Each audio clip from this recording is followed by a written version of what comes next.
അതേപോലെ എല്ലാ രംഗത്തും ഇപ്പോൾ സ്വർണ്ണ വിലയിലൊക്കെ വലിയ കുതിച്ചുയരുന്ന കാഴ്ച നമ്മൾ കണ്ടുകൊണ്ടിരിക്കുന്നു.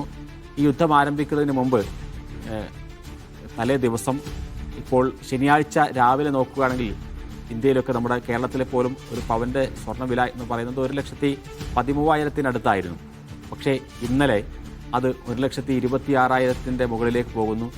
ഇന്നും ഒരുപക്ഷെ അത് നന്നായി കുതിച്ചുയരാനാണ് സാധ്യത. കാരണം ഇപ്പോൾ ഇന്നാണ് കുറച്ചുകൂടി ക്രൂഡ് ഓയിലിൻ്റെ വിലയിലുണ്ടാകുന്ന മാറ്റങ്ങളും സാമ്പത്തിക രംഗത്ത് അതിൻ്റെ ഒരു അനുരണനങ്ങൾക്കൊക്കെ കാണുന്നത് ഇപ്പോഴാണ്. അപ്പോൾ അതുകൊണ്ട് തന്നെ ഇന്നലത്തെയും ഇന്നത്തേക്കാൾ കൂടുതൽ സ്വർണ്ണവിലയിലടക്കം മാറ്റങ്ങൾ ഉണ്ടാവാനുള്ള സാധ്യതയുണ്ട്. യെസ്, ആ രീതിയിൽ ആഗോള വിപണിയിൽ വലിയ ചലനങ്ങൾ ഉണ്ടാകുന്നുണ്ട്. അത് സംഭവിച്ചുകൊണ്ടിരിക്കുകയാണ് എന്നാണ്. വലിയ രീതിയിൽ പെട്ടെന്ന് ഈ സംഘർഷം അവസാനിപ്പിച്ചില്ല എങ്കിൽ അത് വലിയ രീതിയിൽ രാജ്യങ്ങൾക്ക് പ്രതിസന്ധിയിലാകും. ഇവിടെ ഒമാന്റെ നേതൃത്വത്തിൽ സ്വയം ചില മധ്യസ്ഥ ശ്രമങ്ങളൊക്കെ നടക്കുന്നുണ്ടായിരുന്നല്ലോ. അത് പക്ഷേ ഒരു പുരോഗതിയില്ലാത്ത രീതിയിൽ എവിടെയും ചെന്നെത്താതെ ഫലപ്രാപ്തിയിലെത്താതെ അവസാനിക്കുകയാണോ? എന്താണ് ഇപ്പോൾ ഈ മധ്യസ്ഥ ശ്രമങ്ങളുമായി ബന്ധപ്പെട്ട് നമുക്ക് വിവരങ്ങൾ ലഭ്യമാകുന്നത്? നമ്മൾ അറിയുന്നത് ഇപ്പോൾ ഈ ഇറാൻ തന്നെ ഒരു മധ്യസ്ഥ നീക്കത്തിനാണ് മുൻകൈയെടുക്കുന്നത് എന്നുള്ളതാണ്. അതായത് വേണ്ടത് ചർച്ചകളാണ്, യുദ്ധമല്ല എന്ന നിലപാടാണ്. അത് അറബ് രാജ്യങ്ങൾക്ക് മേൽ സമ്മർദ്ദം ചെലുത്തുന്നു. ഒമാനുമായി നേരിട്ട് ആശയവിനിമയം നടത്തുന്നു. അലി ലാരിജാനിയാണ് ഈ വിഷയത്തിൽ ഇപ്പോൾ ചുമതല വഹിക്കുന്നത് എന്നാണ് നമ്മൾ മനസ്സിലാക്കുന്നത്. അലി ലാരിജാനി ഒമാനുമായും അതേപോലെ തന്നെ തങ്ങൾക്ക് സംസാരിക്കാൻ പറ്റാവുന്ന രാജ്യങ്ങളുമായുമെല്ലാം ഇപ്പോൾ ആശയവിനിമയം നടത്തുന്നുണ്ട്. പെട്ടെന്ന് ഒരു കരാറിലേക്ക് പോകണം, ഒരു ചർച്ചയിലേക്ക് പോകണം എന്ന നിർദ്ദേശം അമേരിക്ക മുന്നോട്ട് വയ്ക്കുന്നുണ്ട്. അതിൻ്റെ പശ്ചാത്തലത്തിലാണ് US പ്രസിഡന്റ് ഡൊണാൾഡ് ട്രംപ് ഇപ്പോൾ പറയുന്നത്. 2 അഭിമുഖങ്ങളാണ് ഡൊണാൾഡ് ട്രംപ് നൽകിയത് വ്യത്യസ്ത മാധ്യമങ്ങൾക്ക്. ഒന്നിൽ പറയുന്നത് ഞങ്ങൾ ചർച്ചയ്ക്ക് തയ്യാറാണ് എന്നുള്ളതാണ്.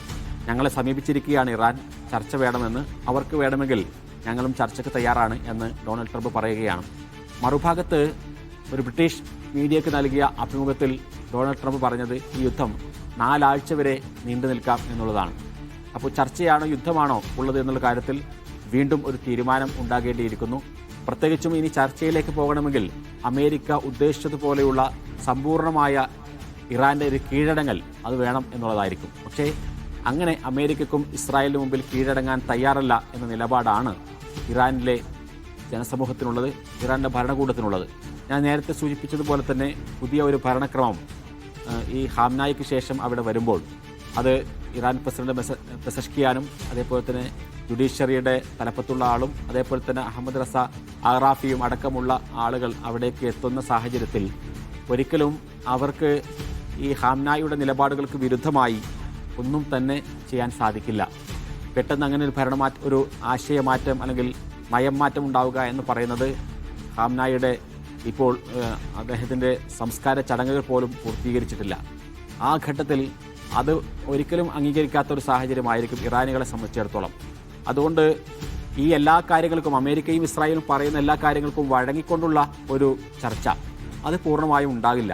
3 കാര്യങ്ങളാണല്ലോ ഈ ചർച്ചയിൽ അമേരിക്കയും ഇസ്രായേലും ഇറാന് മുമ്പിൽ വെക്കുന്നത്. ഒന്ന്, ആണവ സമ്പുഷ്ടീകരണം, അതായത് യുറേനിയം സമ്പുഷ്ടീകരണം പൂർണ്ണമായും നിർത്തണം, 0 ലെവലിലേക്ക് അത് കൊണ്ടുവരണം. നിലവിൽ ഇറാനിൽ കൊണ്ടുവന്നിട്ടുള്ള സമ്പുഷ്ടീകരിച്ചിട്ടുള്ള യുറേനിയം അത് പൂർണ്ണമായും മറ്റൊരു രാജ്യത്തേക്ക് മാറ്റണം.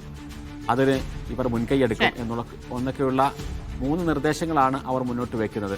പക്ഷെ അതൊന്നും ഇറാൻ അംഗീകരിക്കാൻ കഴിയാത്തതാണ് എന്നുള്ളതാണ് വലിയൊരു പ്രതിസന്ധി. യെസ്, അതാണ് പൂർണ്ണമായി അമേരിക്ക മുന്നോട്ട് വയ്ക്കുന്ന കാര്യങ്ങൾ, ഉപാധികൾ അത് അംഗീകരിക്കാൻ കഴിയില്ല. എന്ന് വെച്ച് കഴിഞ്ഞാൽ അമേരിക്കയ്ക്ക് മുന്നിൽ മുട്ടുമടയ്ക്കാനാകില്ല, പൂർണ്ണമായും കീഴടങ്ങാനാകില്ല എന്ന നിലപാടിൽ തന്നെയാണ് ഇറാൻ.